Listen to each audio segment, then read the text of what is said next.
Hello everyone and welcome back to my channel. Alright, so I'm doing a video of a different kind that I've never ever done before, and I thought this year I would show you what my 2023 planner lineup is going to be all about. Now I've got a lot of planners here, as you can see. So I'm going to pop them to the side and I'm going to run through each one and tell you what I am using and the reason behind it. Right, we'll start with this easy one. So this has been my meal planner for years now. Last year I did change to a classic size happy planner as my meal planner, and I just did it in a normal notes and I didn't like it. So this year I'm going back to the classic skinny, and the reason that I like this one is because you can get the weekly meal plan inserts from the happy planner. There's a couple of different types, but the thing that I really like about this one here is I can do my meal plan on the right, and then while I'm doing my shopping list, I can work out what ingredients I need for each meal, write them down the side, and I can quickly then check if I already have that item in the cupboard or not. If I do, I can just quickly tick it off, and it means I don't need to buy it again. But if I don't have the item, I can leave it unticked and then order it in my online shopping, because I do my grocery shopping as click and collect. So that is my weekly meal plan, and I don't meal plan breakfast or lunches. I only meal plan dinner times. So this is the planner that I'll be using for that. Next up, I'm doing something a little different this year. I've purchased a horizontal style happy planner this year because I want to see how it will work for me. In the past, I've found that the vertical layout hasn't worked for me, and I've always started off really excited about it, and then I just don't end up using it. I find the little skinny boxes very restrictive. I prefer to have the full line all the way across the page, and I've been successfully using my A5 ring bound planner, which is a horizontal setup, for years. And if you've been following me on my Instagram page, Stationery Happiness, you would have seen that I use it every single week, and I love it. But this year, I wanted to challenge myself for two reasons.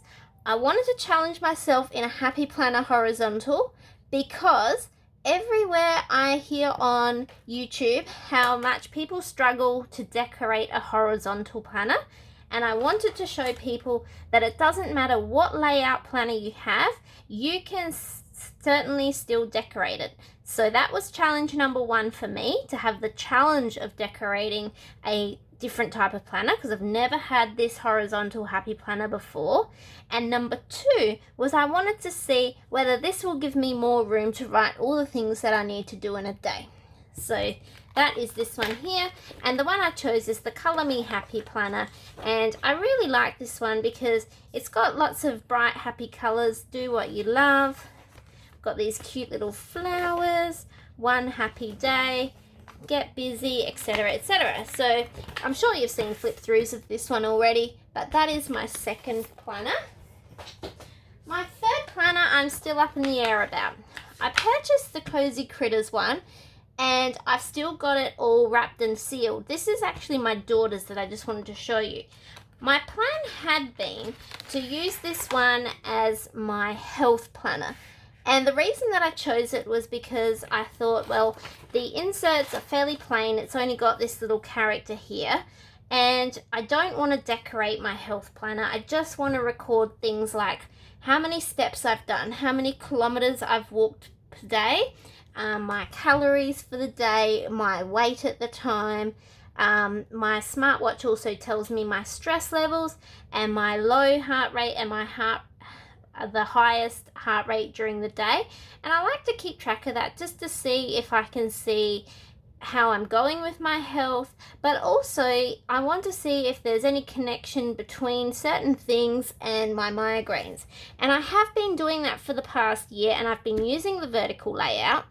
But now that I have seen her planner, yes, I think it's cute, but do I think I want to use it as my wellness planner? No.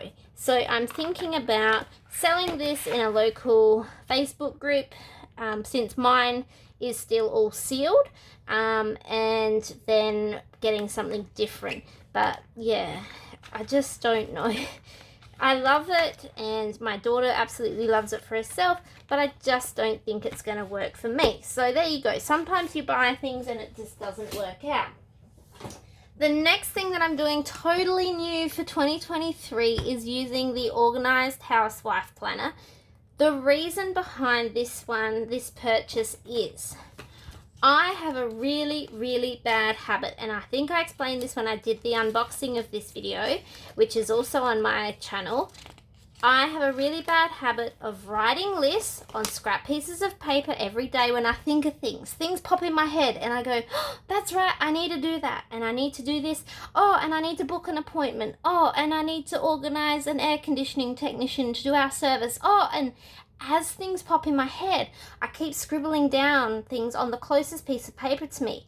And by the end of the day, I have 10 pieces of paper all over the house and I can't find them. It's not working for me. It's actually causing me an immense amount of stress. So I've bought this daily planner, and as you can see, I've already started popping things down that I've seen, that I've thought of, sorry. So it's just little things, but things that need to be done. And what I like about this planner is that I'll be able to tick them off when I've done them, and it'll just make life so much easier. Do I think I'm going to use this section down here? No. Why? I already have a meal planner. I'm not going to need this section here. I also explained in my unboxing video, I do not like that we have the AM, PM and the set hours. It's not going to work for me. I just wish it had nothing there at all, no times, and then you can just write things down. Up the top, I'm going to write important things, like things that I really need to remember. Like, for example, let's just pretend it's casual day at school and we need to bring a gold coin donation, which we often do because they raise money for charity. So I'll be able to put casual day, gold coin donation. Second thing, it might be sports day, so I'll be able to write in sports day. It might be, order uniform day. Top 3 things that I must remember that I, can't forget at all. And I'll pop them there. And then anything that at the end of the day is still unticked on this list. For example, let's say I didn't have time to clean the kitchen and the floors. It'll transfer over to the next day. Okay, so that's how I'm going to be using this planner. It's essentially just going to be a list planner, a brain dump. Every time I think of something that I need to do, it's going to go in here. It's not going to be a decorative planner. It's going to be 100% purely functional, so I don't have hundreds of pieces of paper laying around the house anymore, which totally stresses me out. Alright, the next planner I have, which I never ever live without, is my budget planner. Now, I had it in an aqua planner last year. I spent the last week or so printing out new inserts and transferring them all over to this planner. So it's a new year, new start. I'm not going to show you my budget because that is very personal, but basically I have created my budget using an Excel spreadsheet. And then what I do is I work out our yearly budget, divide it into fortnights because we get paid fortnightly, and then I have created little A5 inserts that go in here, which shows our pay for myself and my husband, and then has lines showing where we need to transfer money to or what the money's been allocated to. And as we do that allocation or that transfer, we tick it off as we go. And that is my budget planner. The second insert in my budget planner is, I can show you this one, is tracking my fortnightly grocery budget. So we have a budget and I keep track of where I've spent my money and how much I've spent of my budget. The third tab is if there's any debts that we need to repay and how much we've paid off of those debts. My fourth one, I can't show you either, but it's basically I keep track of all my online crafting purchases. And then the next one, I keep track of how much clothing and shoe money I have left for my children, because I do allocate a budget for that each year as well, and I like to keep track of how much I've spent of that. And then in the back I have a notes section so I can just jot down notes along the way. I could not live without my budget planner. I need to know where my money goes. I need to have goals for the year, and this keeps me on track. I do change my setup throughout the year, so it won't look like this setup for the whole entire year. I will, I might think, oh, by February I don't feel like looking at the purple planner anymore, so I'll just lift up the inserts, the actual inserts, and pop them into a new setup with new dividers, new pockets, and make it fun. And by making it fun, it makes it something that I want to do, but I refer to my budget planner almost on a daily basis. So that is something I use a lot. The new thing that I'm doing for 2023, and it's something that I guess is a planner, but it's sort of not, but it sort of is I'm going to be having this anxiety-free journal. I picked this up at Kmart. Now, I don't have anxiety all the time, but I do suffer from it from time to time.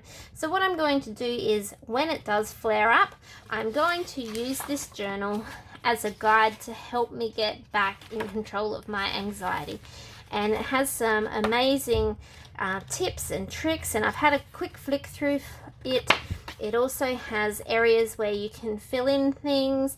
It has a lot of questions. It gets you thinking, and I think this is exactly what I need to become more aware of my triggers, what I can do to control them, and why it's happening. So this is something that will be just sitting in the background in case I need it. And the next thing I'm also going to be doing in 2023 is every morning when I have my breakfast. That's pretty much the only time of day that my kids are not around, because I eat breakfast very, very early in the morning. They normally get up about 15 minutes after I've had my breakfast. Is I'm going to read through this self-care book. And this, in my opinion, is planner related, because I'm planning to have a better 2023 by taking care of myself. Now, this little booklet was also from Kmart, and what I've done, I've made a commitment with myself that I'm going to read 2 pages, this one and this one, every single day, and I'm going to keep a bookmark in there so that while I'm eating my brekkie, I can just read through this and set myself up to have a really positive 2023. And then once I finish this one, I actually want to read the other one, which is anxiety free. And I'm hoping that by reading both of these little books, I'll be able to make 2023 a much more easier year for me, I guess. Less stress, and yeah, hopefully find a bit more balance, because I found that 2022 was completely out of balance. So that is my planner lineup for 2023. This is not all the planners that I'll be using, but I didn't want to overwhelm you. I also have a Christmas planner that only sort of comes into effect in about October, or when I start buying presents, because I start recording what I've bought and who I buy it for. I also have a travel planner, which I'm hoping we'll be able to use in 2023, but that really depends on a few things that are happening. I also have a birthday planner, so that when my girls have birthdays, I can record the gifts that I've bought for them, their party booking, who I've invited, have I sent invitations out, and the party food, and all the things I need to buy. And as I buy them, I tick them off, so that's an amazing planner. And I also have my migraine planner, which I track my migraines in. So that is all my planners for 2023. I know it looks a lot, but this is what I need to keep myself functioning. It is what has been working really well for me, but I've made a few minor changes, like this planner here, which I've told you about already. And I hope that it goes well for me. But as we all know, things do change throughout the year, so if things aren't working for me, I'll just reassess them throughout the year. I'd love to know in the comments below what your planner lineup is for 2023, and if you thought that any of my planners here would be a good idea for you to use as well. Alright, thank you so much for watching, everyone, and have a wonderful day. Bye bye.